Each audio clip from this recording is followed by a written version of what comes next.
represented the 14th District in Texas, south and southwest of Houston, including the hurricane-ravaged city of Galveston. He's a medical doctor. He's delivered over 4,000 babies.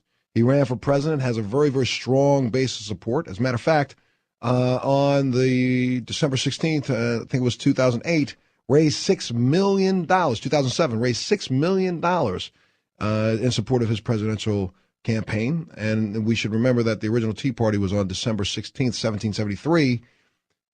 Ron Paul has made statements. He believes in rights belong to the individuals, not groups. Property should be owned by people, not government. All voluntary associations should be permissible, economic and social. Ladies and gentlemen, please welcome Ron Paul to the show. Thank you. Yes, sir. Thank you very much, Congressman, for being with us this morning. Good. I wanted to ask you, what do you think about this Tea Party phenomenon more? The original the reinvention of the Tea Party started with you, I think, in your movement back in 2007, and now it seems to have been, kind of hijacked, if you will, by another group. In one way, it's a mixed blessing, because if you start something, you like to see it spread, and you like to see a lot of people join. But if the people who are joining are going to dilute it and change the message, then that wouldn't be very good. So I think our job is to make sure that the people who are joining now and claiming that they're unhappy with the government say the right things and do the right things and support the right positions. But in a way, it's very challenging, because I think they see there's a large number of people, and I'm afraid some who are joining now would like to dilute our message. Not only dilute it, but, if you look at some of the rhetoric that's been espoused in the last week or so, you have people that seem to be trying to push for confrontation. I mean, you're hearing that there are counter-protests set up at, what's the number now? We're up to like 200 of these rallies around the country, 200, almost 300 of them.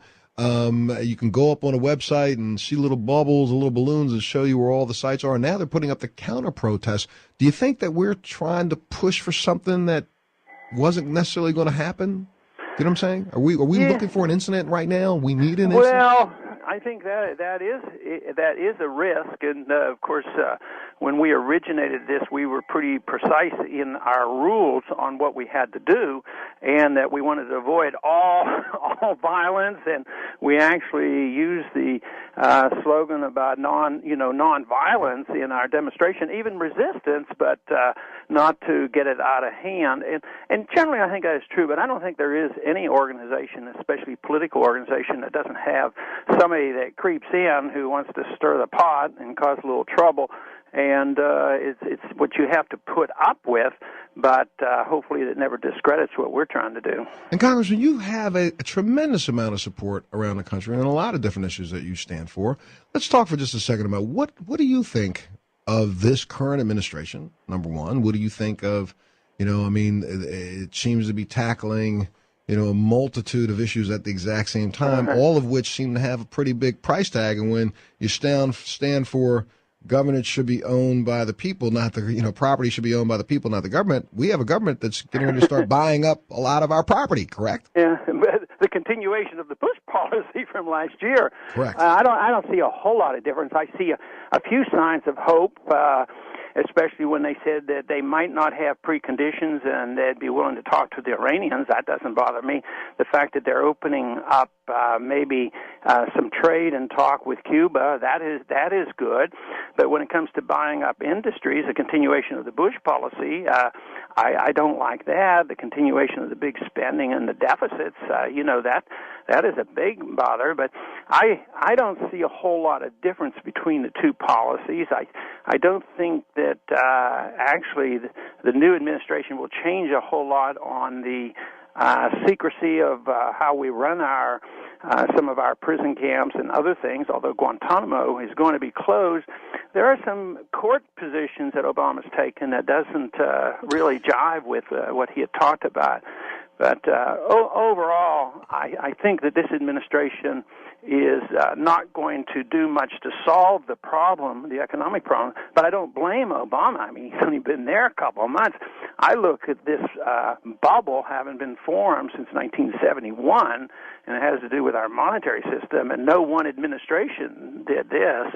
It's been building for a long time, and the unwinding of this has a long way to go, but it's not the fault of one individual. individual. But what we do makes a big difference. If we perpetuate the same policies that created our trouble, hardly can it solve our problems.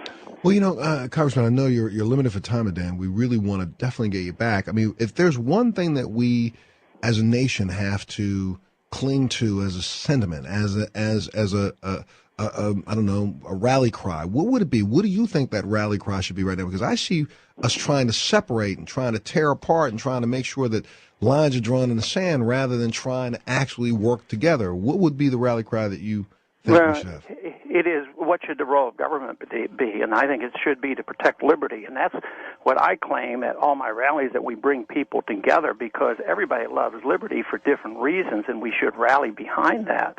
And then have the confidence that the people can solve their problems and that our Constitution was a reasonably good document and it could solve a lot of problems because it was designed to restrain the government, never to restrain the people. There you go. Well, Congressman, I gotta take a little break. Montel across America.